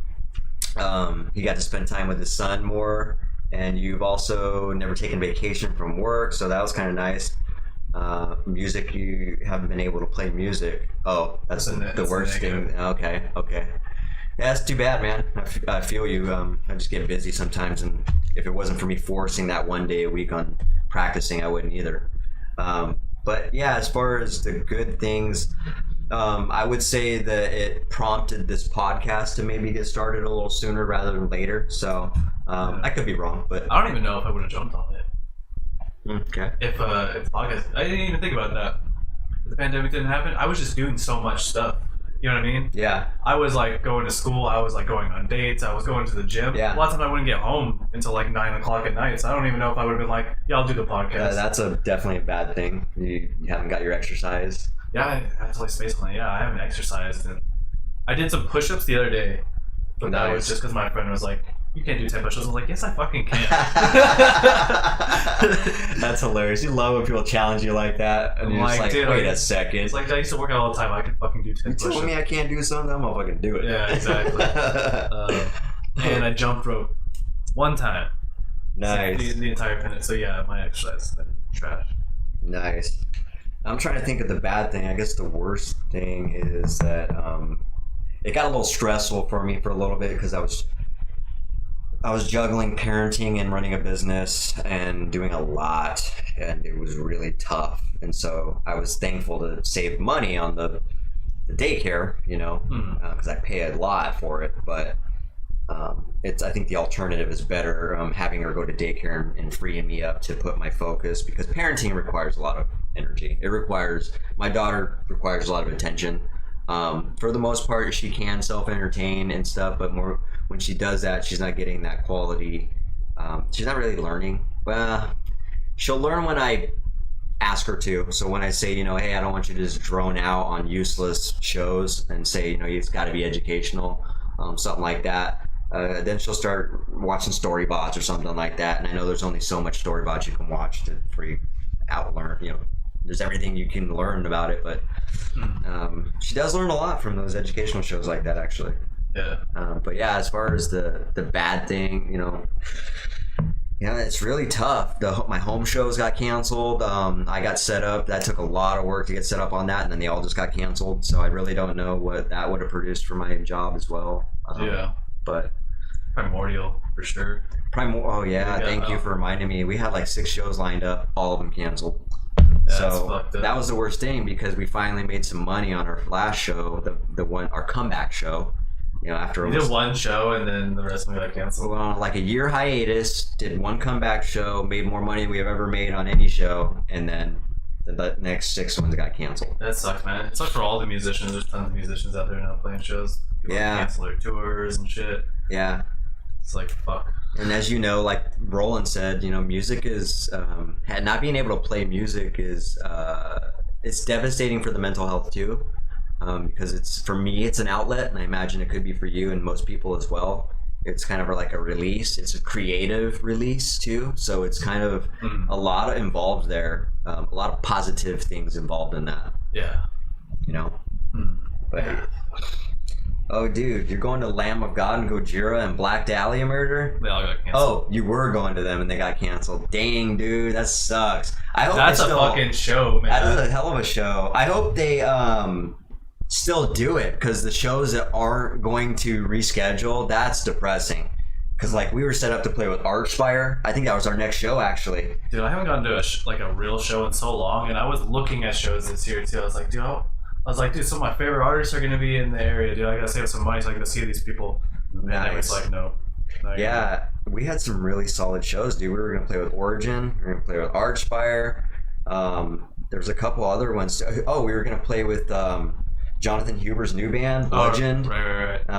Like, we were going to play with Ancient Burials from Oregon, which those dudes are super cool, man. I love those dudes. I've been wanting to play with them for a minute. Yeah, all those shows got canceled. It's depressing. Hopefully it comes back, but on the lighter note, it's provided things to move in a different way. So we got this new art piece that we're working on now. We're working on trying to do a music video of some sort. We're working on doing things for the band, like a drum head, these little things, getting drop audio clips for the set. These little things are even harder when life is going on. Mm-hmm. So I would say that could be a positive when it comes to the music world for us. Yeah. So that's exciting. It's a good question though, because like I think some people, I would say the majority of people might have had a more bad experience with the pandemic, but I just encourage people to also look for the positivity in things. Yeah, it's usually good and light and everything, or good and bad and everything. Some people just have a hard time, especially the naturally negative people. They have a hard time looking for that or finding that positivity, or like, how could this be a good thing type mentality. Yeah. You know what I mean? Mm-hmm. When there really is a good thing in every bad situation, for the most part. Most part. But yeah, dude, something weird that happened to me. Let me know if this happened to you, or weird shit like this has happened to you at all. It's happened to me before too, but this was really specific. I literally was thinking of my truck about, and I have a voice recorder, so when I get an idea, I'll turn the recorder on and talk about it. That way I can transfer it to my paper and have all this stuff ready to go. Or if it's something business related, or any of my things I'm working on, I'll get that down, because I can't write when I'm drawing. At least it's unsafe to do that. So basically I was thinking about lyrics in the song, and I was thinking about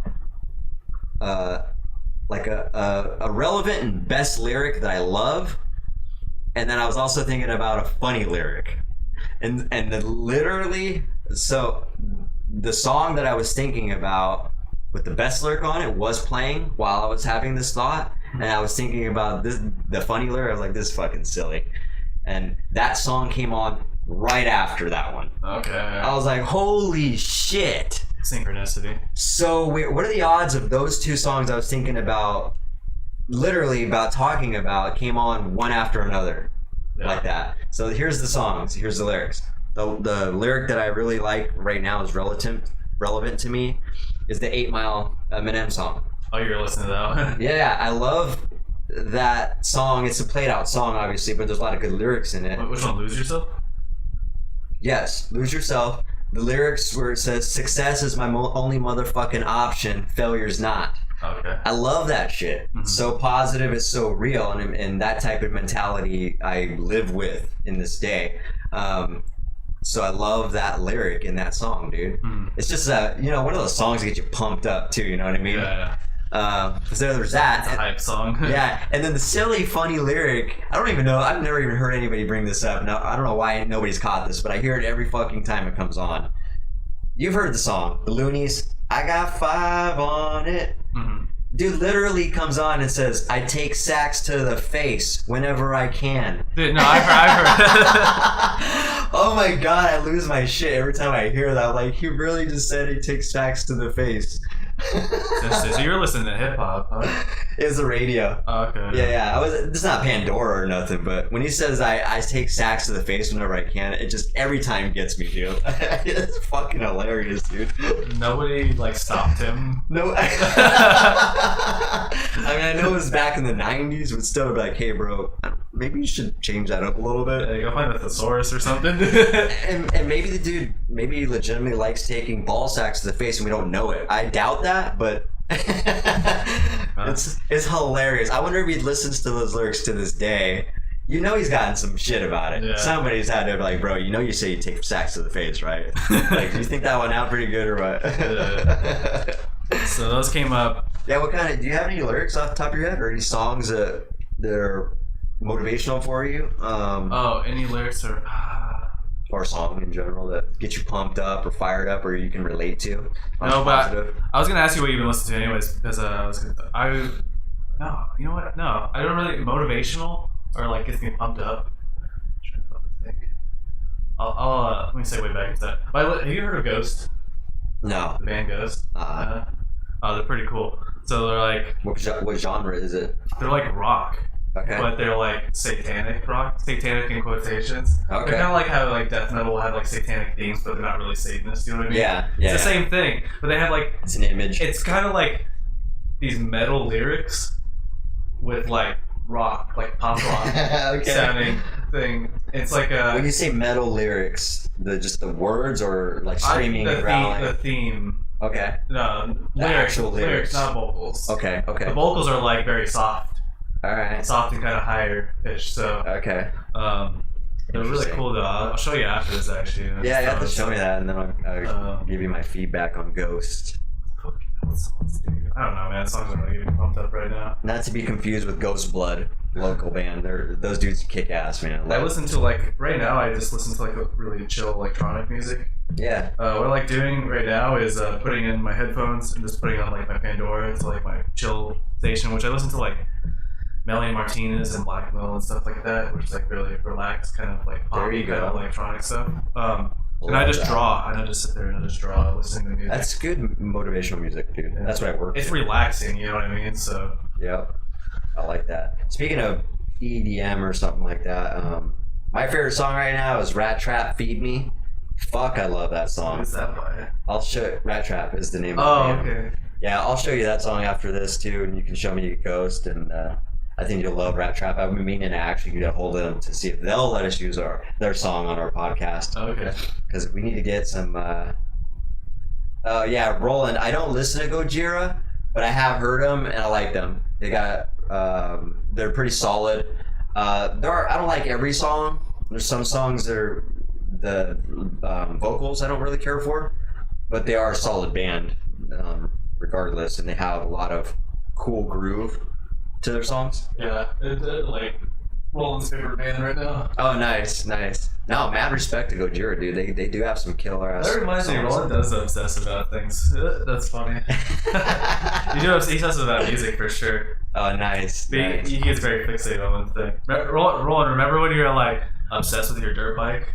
Were you there? Yeah, no. When he was talking about his fucking... Maybe. He was talking about his Husaberg every time you see him. Okay, no. He had this Husaberg, it was like a 600cc or whatever, and he's like, dude, I have a Husaberg. People are like, what? And he's like, it's like 600cc.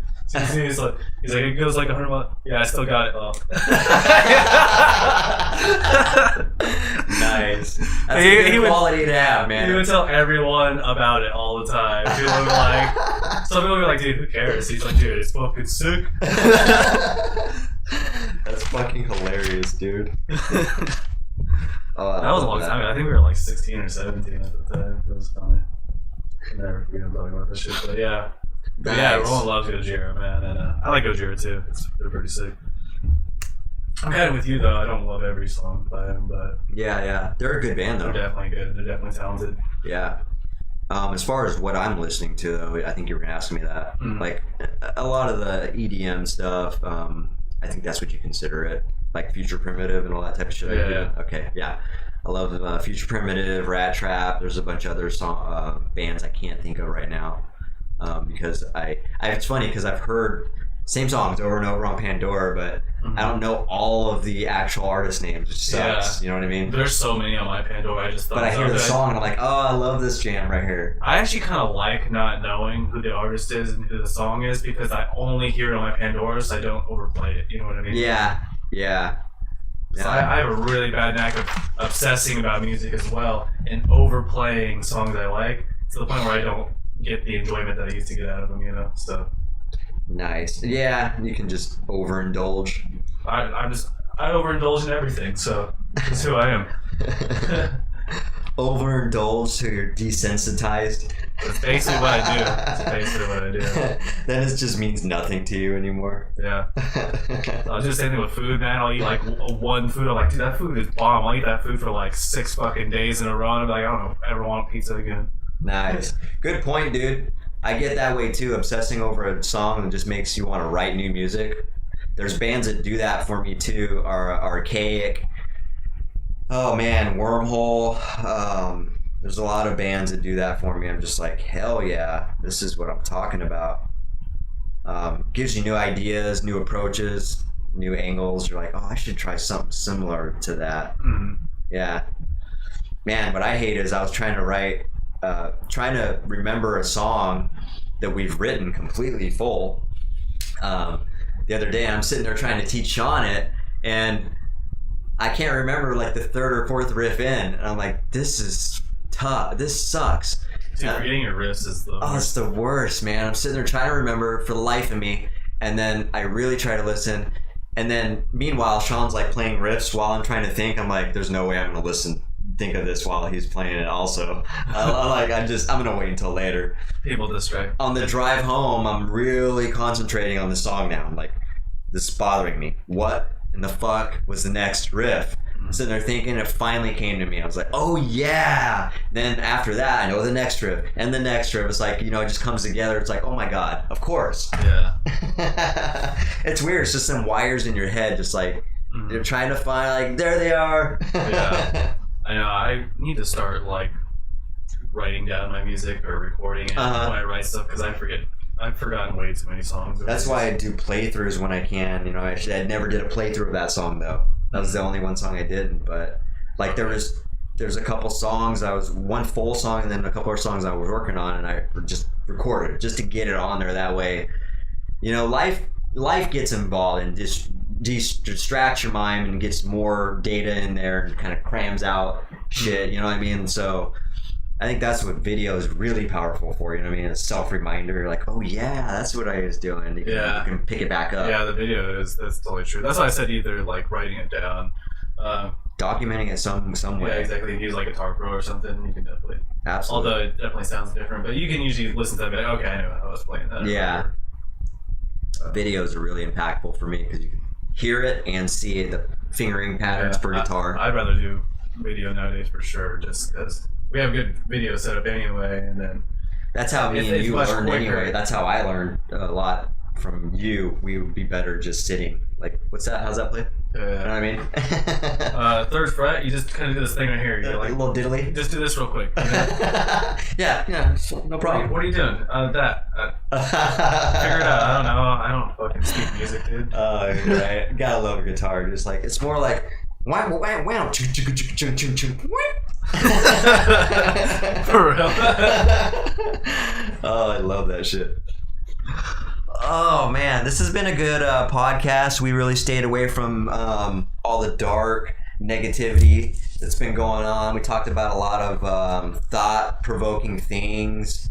Like, I really appreciated this podcast, actually. So I hope our viewers also did as well. Yeah, I wanted to lighten it up after the last few. I was like, yeah. We had some serious talk too. It wasn't all sunshine and butterflies and puppy dogs, you know, and unicorns, but I just didn't want to talk about like people dying and being raped all podcast. You know, so, and we're all laughing about that, but yeah, you know what I'm saying. It's not funny, but you get the point. We're not trying to have a dark episode every time. So even though, you know, it is tough these days to really block out what's actually going on, you know. So, but we'll definitely bring this back. We have a guest coming on Saturday. My good friend Will is coming in to talk. I can assure that we are going to be touching base on what's going on in the world right now, and we could be getting a little bit on the heavier subjects and kind of getting his thought process on it. So, you know what I mean?